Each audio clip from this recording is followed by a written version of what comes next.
plano niyo. Isipin niyo yan, magbabakasyon pa ba ako?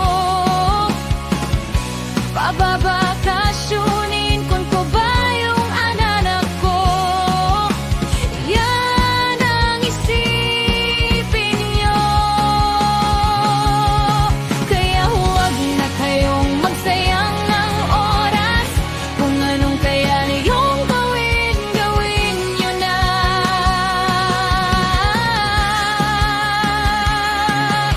Maikli lang oras natin, bawat oras niyo pag winawaldas, isang malaking kasalanan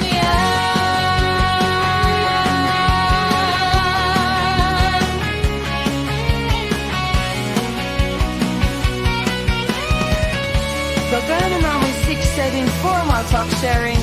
Yan yung tamang mother and child. Mr. Religion ng Diyos. Ang mother and child, Mr. Religion ng demonyo.